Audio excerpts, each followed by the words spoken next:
ತಡೆಯೋದಕ್ಕೆ ಅಂತ ಹೋದವರಿಗೆ ಹಾಗಾದ್ರೆ ರಕ್ಷಣೆನೇ ಇಲ್ವಾ? ಅಕ್ರಮದ ವಿರುದ್ಧ ದೂರು ಕೊಟ್ಟವರಿಗೆ ಕೊಲೆ ಬೆದರಿಕೆ ಹಾಕಿರುವಂತ ಗಂಭೀರ ಆರೋಪ ಕೇಳಿಬಂದಿದೆ.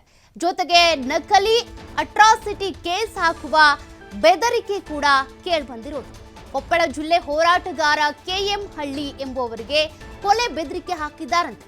ಅಕ್ರಮದ ವಿರುದ್ಧ ಯಾರು ದೂರು ಕೊಡೋದಕ್ಕೆ ಹೋಗಿದ್ದಾರೋ ಅವರ ವಿರುದ್ಧನೇ ಅಟ್ರಾಸಿಟಿ ಕೇಸ್ ಹಾಕ್ತೀನಿ ಅನ್ನುವಂತ ಬೆದರಿಕೆ ಒಡ್ಡಿರೋದು. ಕೊಪ್ಪಳ ತಾಲೂಕಿನ ಬಂಡಿಹರ್ಲಾಪುರ, ಬಸಾಪುರ ಸೇರಿದಂತೆ ಇತರೆಡೆ ಅನಧಿಕೃತವಾಗಿ ಕಲ್ಲು ಗಣಿಗಾರಿಕೆ ನಡೀತಾ ಇದೆ.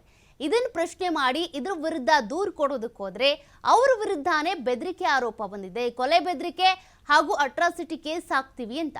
ಅರಣ್ಯ ಹಾಗೂ ಕಂದಾಯ ಇಲಾಖೆಗೆ ಒಳಪಟ್ಟಂತ ಗುಡ್ಡ ಬೆಟ್ಟಗಳಲ್ಲಿ ನೋಡಿ ಅಕ್ರಮವಾಗಿ ಗಣಿಗಾರಿಕೆ ನಡೀತಾ ಇರುವಂತ ಆ ದೃಶ್ಯಗಳನ್ನ ನೀವು ಗಮನಿಸ್ತಾ ಇದ್ದೀರಾ. ಲಾರಿಗಳ ಮುಖಾಂತರ ಕಲ್ಲುಗಳ ಸಾಗಾಣಿಕೆ ಆಗ್ತಾ ಇದೆ.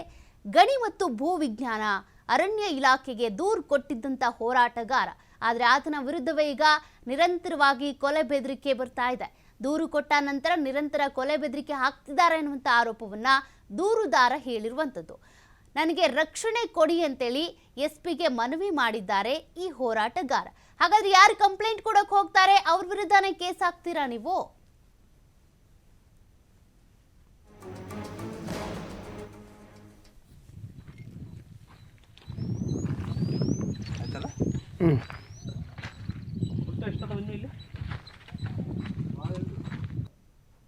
ಇವತ್ತು ನೋಡ್ರಿ ಸರ್, ಕೊಪ್ಪಳ ತಾಲೂಕು ಭಾಗದಲ್ಲಿ ಯಾವ ರೀತಿ ಕಲ್ಲು ಹೊಡಿತಿದ್ದಾರೆ ಅಂದರೆ, ಅರಣ್ಯ ಭಾಗದಲ್ಲಿ ಇವತ್ತು ಅರ್ಲಾಪುರ ಇರ್ಬೋದು, ಇವತ್ತು ಶಿವಪುರ ಇರ್ಬೋದು, ದಿನನಿತ್ಯ ಲಾರಿಗಳಿಂದ ದಿನನಿತ್ಯ ಓಡಾಡ್ತದೆ ವೆಹಿಕಲ್ಗಳು. ಯಾವುದೇ ಪರ್ಮಿಟ್ ಇಲ್ಲ, ಪರ್ಮಿಷನ್ ಇಲ್ಲ. ಆ ಭಾಗದ ಜನರು ರೈತರು ನಮ್ಮ ಗಮನಕ್ಕೆ ಹಾಕಿದರು. ಆ ಗಮನಕ್ಕೆ ಹಾಕಿದ ನಂತರ ನಾನು ವಿಶೇಷವಾಗಿ ನೋಡೋಣ ಅಂತ ಆ ಭಾಗಕ್ಕೆ ಹೋದೆ. ಏನಪ್ಪ ಅಂದರೆ, ಆ ಭಾಗದಲ್ಲಿ ಭಾಳಷ್ಟು ಬಂಡವಾಳಶಾಹಿಗಳು ಏನು ಮಾಲೀಕರಿದ್ದಾರೆ 20-30 ಜನರ ಕೆಲಸಕ್ಕೆ ತೊಗೊಂಡು ಅಲ್ಲಿ ಕಲ್ಲು ಓಡಿಸುವಂಥ ಕೆಲಸ ಮಾಡ್ತಾ ಇದ್ದಾರೆ. ಹಾಗಾಗಿ ನಾನು ಟೋಟಲಿ ಅದನ್ನು ವಿಡಿಯೋ ಮಾಡಿಕೊಂಡು ಸಂಬಂಧಪಟ್ಟಂಥ ಗಣಿ ಮತ್ತು ಭೂವಿಜ್ಞಾನ ಇಲಾಖೆಗೆ ಮತ್ತು ಅರಣ್ಯ ಇಲಾಖೆಗೆ ನಾನು ದೂರು ಕೊಟ್ಟೆ. ಏನಪ್ಪ ಅಂದರೆ, ಇವತ್ತು ನಾನು ಹೋರಾಟಗಾರನಾಗಿ ನನ್ನ ಕರ್ತವ್ಯ ಏನಿದೆ, ನಾನು ಹೋರಾಟ ಮಾಡ್ಬೇಕಂತವೆಲ್ಲ ಏನು ಘಟನೆಗಳು ನಡೀತೀವೋ ಅದಕ್ಕೆ ನಾನು ವಿರೋಧ ಮಾಡುವಂಥ ಹೋರಾಟಗಾರ ನಾನು. ಹಾಗಾಗಿ ಸರ್ಕಾರಕ್ಕೆ ಇಲ್ಲಿ ಹಾನಿ ಆಗುತ್ತೆ ಅನ್ನೋ ಒಂದೇ ಉದ್ದೇಶದಿಂದ ಇಲ್ಲಿ ಸಾರ್ವಜನಿಕರಿಗೆ ಓಡಾಡುವಂಥ ರಸ್ತೆಯಲ್ಲೂ ಕೂಡ ಹಾನಿ ಆಗ್ತದೆ ಅಂತೇಳಿ ನಾನು ಅದನ್ನೊಂದು ದೂರು ಕೊಟ್ಟರೆ ಇವತ್ತು ಆ ಭಾಗದಲ್ಲಿ ಇರುವಂಥ ಏನು ಕಲ್ಲು ಹೊಡೆಯೋರು ಏನಿದ್ದಾರೆ ಮಾಲೀಕರು, ಅವ್ರು ನನಗೆ ನೇರವಾಗಿ ಫೋನ್ ಹಚ್ಚಿ ನಿನಗೆ ಕೊಲೆ ಮಾಡ್ತೀನಿ ಬೆದರಿಕೆ ಹಾಕಿ ಆಮೇಲೆ ಅವ್ರು ನೇರವಾಗಿ ಹೇಳ್ತಾರೆ ಏನಂತೇಳಿ, ನಮ್ಮ ಗಣಿ ಮತ್ತು ಭೂವಿಜ್ಞಾನ ಇಲಾಖೆ ಅಧಿಕಾರಿಗಳೇ ನಮಗೆ ಇನ್ಫಾರ್ಮೇಷನ್ ಕೊಟ್ಟಿದ್ದಾರೆ. ನೀನು ದೂರು ಹೆಂಗೆ ಕೊಟ್ಟೆ, ನೀನು ದೂರು ಕೊಟ್ಟಿದೀಯಾ, ನೀನು ಹೆಂಗೆ ಬದುಕ್ತೀಯಾ ನೋಡ್ತೀನಿ, ನೀನು ಈ ರೀತಿ ಹೋರಾಟ ಮಾಡ್ತೀಯಾ, ನೀನು ಇಂಥವು ಮಾಡ್ತೀಯಾ, ನಿನಗೇನು ಅಧಿಕಾರ ಇದೆ ಅಂತಂದೇಳಿ ನನಗೆ ಪ್ರಶ್ನೆ ಮಾಡಿ ನನಗೆ ಕೊಲೆ ಬೆದರಿಕೆ ಆಗ್ತಾ ಇದ್ದಾರೆ. ಹಿಂಗಾದ್ರೆ ಇಲ್ಲಿ ನೇರವಾಗಿ ಅಧಿಕಾರಿಗಳು ಶಾಮೀಲಾಗ್ತಾ ಇರೋದು ಇದು ಕಂಡು ಬರ್ತದೆ. ಯಾಕಪ್ಪ ಅಂದರೆ, ಈ ಥರ ಘಟನೆಗಳನ್ನ ನಾವು ಅಧಿಕಾರಿಗಳ ಗಮನಕ್ಕೆ ಹಾಕಬೇಕು. ಈ ಥರ ಆಗ್ತಾ ಇದೆ, ಇದು ಇಲ್ಲಿಗಲ್ ಆಗಿ ಹೋಗ್ತಾ ಇದೆ ಅಂತೇಳಿ ಇವತ್ತು ಅಧಿಕಾರಿಗಳೇ ಅದರೊಳಗೆ ಶಾಮೀಲಾಗಿದ್ದರೆ ನಮ್ಮಂಥ ಹೋರಾಟಗಾರರು ಸಾರ್ವಜನಿಕರ ಪರಿಸ್ಥಿತಿ ಹಂಗೆ ನಾವು ಜೀವ ಬೆದರಿಕೆಯಿಂದ ಅಡ್ಡಾಡುವಂಥ ಪರಿಸ್ಥಿತಿಗೆ ಇವತ್ತು ಕೊಪ್ಪಳ ತಾಲೂಕಲ್ಲಿ ಬಂದಿದ್ವಿ ಸರ್. ಇವತ್ತು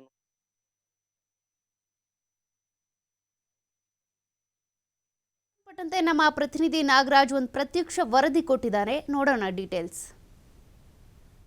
ಖಂಡಿತವಾಗ್ಲೂ ಕೂಡ ಇದೀಗ ಕೊಪ್ಪಳ ಜಿಲ್ಲೆಯಲ್ಲಿ ಹೋರಾಟಗಾರರಿಗೆ ರಕ್ಷಣೆ ಇಲ್ಲವ ಒಂದು ಅನುಮಾನ ಕಾಡ್ತಾ ಇದೆ. ಕಾರಣ ಏನಂತಂದರೆ, ಕೊಪ್ಪಳ ತಾಲೂಕಿನಲ್ಲಿ ಬರುವಂಥ ಅರಣ್ಯ ಇಲಾಖೆಯ ಒಂದು ಗುಡ್ಡ ಬೆಟ್ಟಗಳಲ್ಲಿ ಅನಧಿಕೃತವಾಗಿ ದ್ರಾಕ್ಷಿ ಕಂಬಗಳಂತ ಕರೆಯುವಂಥ, ಅಂದರೆ ಕಲ್ಲಿನ ಕಂಬಗಳನ್ನು ಅನಧಿಕೃತವಾಗಿ ಮತ್ತು ಅರಣ್ಯ ಇಲಾಖೆಯಲ್ಲಿ ಕಂಬಗಳನ್ನು ಸಾಗಾಣಿಕೆ ಮಾಡ್ತಾ ಇದೆ ಅಂತೇಳಿ ಸ್ವತಃ ಏನಂತಂದರೆ ಇಲ್ಲಿನ ಈ ಕೊಪ್ಪಳ ಜಿಲ್ಲೆಯ ಹೋರಾಟಗಾರಂಥ KM ಹಳ್ಳಿ ಅವರು ಒಂದು ಅರಣ್ಯ ಇಲಾಖೆ ಮತ್ತು ಅದರ ಜೊತೆಗೆ ಗಣಿ ಮತ್ತು ಭೂವಿಜ್ಞಾನ ಇಲಾಖೆಗೆ ದೂರು ಕೊಟ್ಟಿದ್ರು. ದೂರು ಕೊಟ್ಟ ನಂತರ ಸ್ವತಃ ಇದೀಗ ಏನಂದರೆ ಅವರಿಗೆ ಕೊಲೆ ಬೆದರಿಕೆ ಬಂದಿರುವ ಅಂತ ಒಂದು ಆರೋಪ ಕೇಳಿ ಬಂದಿರ್ತದೆ. ಯಾಕಂತ ಸ್ವತಃ ಏನಂತಂದರೆ, ಏನು ಅನಧಿಕೃತವಾಗಿ ಏನು ಅಕ್ರಮವಾಗಿ ಅರಣ್ಯ ಇಲಾಖೆ ಮತ್ತು ಅದರ ಜೊತೆಗೆ ಕಂದಾಯ ಇಲಾಖೆ ಬರುವಂಥ ಬೆಟ್ಟ ಗುಡ್ಡಗಳಲ್ಲಿ ಏನು ಈ ರೀತಿ ಕಂಬಗಳನ್ನು ಕಲ್ಲು ಕಂಬಗಳನ್ನು ಸಾಗಾಣಿಕೆ ಮಾಡ್ತಿದ್ರೆ, ಸಾಗಾಣಿಕೆ ಮಾಡುವವರು ಕರೆ ಮಾಡೋ ಮೂಲಕ ಏನು KM ಹಳ್ಳಿ ಅನ್ನೋ ಹೋರಾಟಗಾರರಿಗೆ ಬೆದರಿಕೆ ಹಾಕಿದ್ದಾರೆ.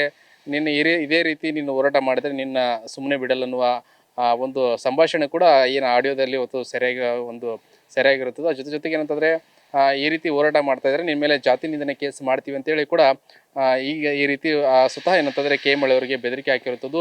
ಎಲ್ಲ ಆಡಿಯೋಗಳು ಕೂಡ ಇದೀಗ ಏನಂದರೆ TV5ಗೆ ಲಭ್ಯವಿರುತ್ತದೆ. ಕಲ್ಲು ಗಣಿಗಾರಿಕೆ ನಡೀತಾ ಇದೆ, ಆ ಬಗ್ಗೆ ದೃಶ್ಯಗಳನ್ನು ಕೂಡ ದಾಖಲೆ ಸಮೇತ ನಾನು ಅಧಿಕಾರಿಗಳಿಗೆ ಮನವಿ ಕೊಟ್ಟಿದ್ದೀನಿ. ಆದರೆ ಮನವಿಯನ್ನು ಮಾಡೋ ಬದಲು ಸ್ವತಃ ಅಧಿಕಾರಿಗಳಿಗೆ ಯಾರು ಅಕ್ರಮ ದಂಧೆಯವರು ಚಟುವಟಿಕೆ ನಡೆಸಿದ್ರೆ ಅವರಿಗೆ ಕರೆ ಮಾಡಿ ಇಂಥವ್ರು ದೂರು ಕೊಟ್ಟಿದ್ದಾರೆ ಅಂತೇಳಿ ಮಾಹಿತಿ ನೀಡಿದ್ದಾರೆ. ಆ ಜೊತೆಗೆ ಏನು ಮಾಹಿತಿ ನೀಡಿದ ಬಳಿಕ ನನ್ನ ನಂಬರನ್ನು ಕೂಡ ಅವ್ರು ಶೇರ್ ಮಾಡಿದ್ದಾರೆ. ಆ ನಂಬರನ್ನು ಪಡೆದಂಥ ಏನು ಅಕ್ರಮ ದಂಧೆಕೋರರು ನನಗೆ ಕರೆ ಮಾಡಿ ಬೆದರಿಕೆ ಆಗ್ತಾ ಇದ್ದಾರೆ, ನನಗೆ ಸೂಕ್ತ ರಕ್ಷಣೆ ಬೇಕು ಅಂತೇಳಿ ಇದೀಗ ಹೇಳ್ಕೊಂಡಿರುವಂಥದ್ದು. ಒಟ್ಟಾರೆ ಅಂತಂದರೆ ಈಗ ಅನಧಿಕೃತ ಏನು ಕಲ್ಲುಗಣಿಗಾರಿಕೆ ನಡೀತಾ ಇದೆ, ಅವರಿಂದಲೇ ಇದೀಗ ಏನು ಹೋರಾಟಗಾರರಿಗೆ ಮತ್ತು ಏನು ಯಾರು ದೂರು ಕೊಡ್ತಿದ್ದಾರೆ ಅವ್ರ ಮೇಲೆ ಕೊಲೆ ಬೆದರಿಕೆ ಹಾಕುವಂಥ ಕೆಲಸ ಆಗ್ತಾಯಿದೆ. ಈ ಬಗ್ಗೆ ಪೊಲೀಸ್ ಇಲಾಖೆ ಮತ್ತು ಏನು ಅಧಿಕಾರಿಗಳು, ಸಂಬಂಧಪಟ್ಟಂಥ ಅಧಿಕಾರಿಗಳು ಸೂಕ್ತ ಕ್ರಮ ವಹಿಸಬೇಕು. ಅಂದಾಗ ಮಾತ್ರ ಇಂಥ ಅನಧಿಕೃತ ಚಟುವಟಿಕೆ ನಡೆಸಿದ್ರೆ ಅವ್ರ ಮೇಲೆ ಕಡಿವಾಣ ಹಾಕಲು ಸಾಧ್ಯ.